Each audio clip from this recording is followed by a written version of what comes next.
नमस्कार। आज मैं एक बहुत ही महत्वपूर्ण विषय पर बात करने जा रही हूँ। यह है प्रेक्षा ध्यान का 5वां अंग, चैतन्य केंद्र प्रेक्षा। मॉडर्न साइंस के अनुसार हमारे शरीर में 2 प्रकार की ग्लैंड्स हैं, वाहिनी युक्त यानी डक्टाइल जिन्हें एक्सोक्राइन ग्लैंड्स कहते हैं, और वाहिनी रहित यानी डक्टलेस जिन्हें एंडोक्राइन ग्लैंड्स कहते हैं। एक्सोक्राइन ग्लैंड्स डक्ट के माध्यम से हमारी त्वचा पर अपना स्राव यानी सिक्रीशन पहुंचा देती है। जैसे सलाइवरी ग्लैंड सलाइवा सिक्रीट करती है, लैक्रिमल ग्लैंड्स टीयर सिक्रीट करती है आदि। एंडोक्राइन ग्लैंड्स हमारे शरीर में हार्मोन सिक्रीट करने का काम करती है और ये हार्मोन्स हमारी शारीरिक, मानसिक और भावनात्मक प्रवृत्तियों का संचालन करते हैं। हमारी सभी चैतन्य क्रियाओं का संचालन इन ग्लैंड्स के द्वारा होता है, अतः इनको चैतन्य केंद्र यानी एनर्जी सेंटर्स या एनर्जी हब्स कहा जाता है। वैसे तो हमारे शरीर में 114 केंद्र हैं, उनमें से 108 केंद्र शरीर के अंदर और 6 केंद्र शरीर के बाहर हैं। योग दर्शन में इन्हें चक्र कहा जाता है और इनमें से 7 चक्रों को प्रमुख माना गया है। प्रेक्षा ध्यान में 13 केंद्रों का महत्वपूर्ण माना जाता है। इन 13 चैतन्य केंद्रों पर प्रेक्षा ध्यान करने से ये एक्टिवेट हो जाते हैं। ये इलेक्ट्रोमैग्नेटिक फील्ड्स हैं।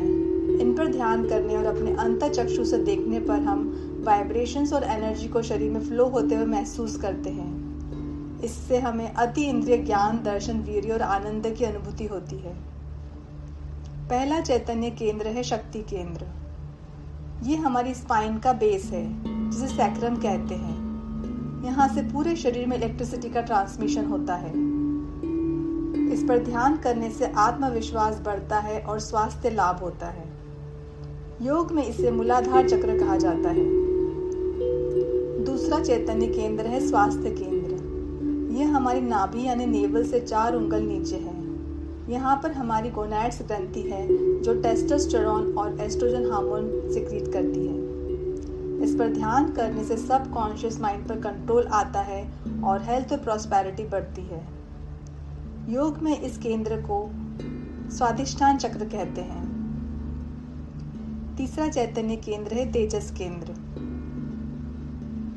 यह हमारी नाभि पर है, जो किडनी और एड्रिनल ग्लैंड्स का स्थान है। इस पर प्रेक्षा ध्यान करने से हम अपने भीतर व्याप्त क्रोध, मान, माया और लोभ को देखने की क्षमता का विकास कर सकते हैं, जिससे हम इन्हें दूर कर सकते हैं। योग में इस केंद्र को मणिपुर चक्र कहते हैं। चौथा चैतन्य केंद्र है आनंद केंद्र। यह हमारे हृदय पर स्थित थाइमस ग्लैंड है। इस पर ध्यान करने से हमारे अनगिनत विचार कम होने लगते हैं और सहज प्रेम, शांति और आनंद की अनुभूति होती है। योग में इस केंद्र को अनाहत चक्र कहा जाता है। 5वां चैतन्य केंद्र है विशुद्धि केंद्र। यह हमारे गले पर स्थित थायराइड ग्लैंड है, जो थायरॉक्सिन हार्मोन प्रोड्यूस करती है। इस पर ध्यान करने से हमारा मन शुद्ध होता है। क्रोध, मान, माया और लोभ की वृत्ति कम होती है। इस केंद्र को योग में विशुद्ध चक्र कहते हैं। छठा चैतन्य केंद्र है ब्रह्म केंद्र। यह हमारी जिह्वा यानी टंग पर स्थित है। इस पर ध्यान करने से काम वृत्ति यानी सेक्सुअल डिजायर्स पर नियंत्रण आता है। 7वां चैतन्य केंद्र है प्राण केंद्र। यह हमारी नाक पर स्थित है। इस पर ध्यान करने से व्यक्ति वर्तमान में ही रहता है। वह भूत की स्मृतियां यानी पास्ट मेमोरीज और भविष्य की कल्पना यानी फ्यूचर इमेजिनेशंस में नहीं जाता। 8वां चैतन्य केंद्र है अप्रमाद केंद्र। यह हमारे कान यानी ईयर लोब्स पर स्थित है।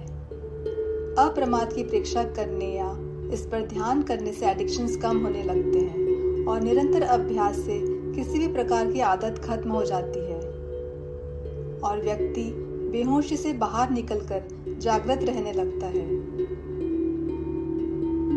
9वां चैतन्य केंद्र है चाक्षुष केंद्र। यह हमारी आंखों में स्थित है।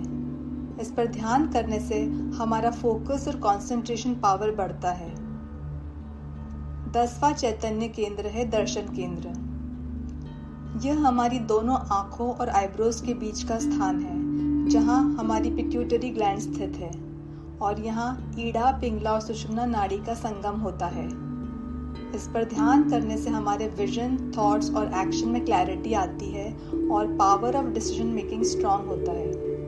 हम जो जैसा है उसे वैसा देख पाते हैं। इस केंद्र को योग में आज्ञा चक्र और तीसरा नेत्र भी कहा जाता है। 11वां चैतन्य केंद्र है ज्योति केंद्र। यह हमारे माथे के मध्य में स्थित है, जहां हमारी पीनियल ग्लैंड है। इस पर ध्यान करने से क्रोध शांत होता है। 12वां चैतन्य केंद्र है शांति केंद्र। यह हमारे मस्तिष्क का अग्रभाग है, जहां हाइपोथैलेमस स्थित है। इस पर ध्यान करने से हमारे भाव और विचार शुद्ध होते हैं, जिससे सबकॉन्शियस माइंड पर पॉजिटिव इफेक्ट होता है। हमारा लिम्बिक सिस्टम पावरफुल होता है। योग में इसे सहस्रार चक्र कहते हैं और यही हमारे जीवन में मोक्ष की प्राप्ति को सहायक है। 13वां और अंतिम चैतन्य केंद्र है ज्ञान केंद्र। यह केंद्र हमारे सिर पर चोटी के स्थान पर है, जो सेंट्रल नर्वस सिस्टम के प्रमुख अंग स्पाइन का टॉप है। इस पर ध्यान करने से इनर विजडम को डेवलप किया जाता है। आई होप इन सभी केंद्रों पर विजुअलाइजेशन के अभ्यास से आपके तन और मन पर सकारात्मक प्रभाव पड़ेगा, जिससे आप अपनी आध्यात्मिक यात्रा के शिखर पर पहुंच पाएंगे।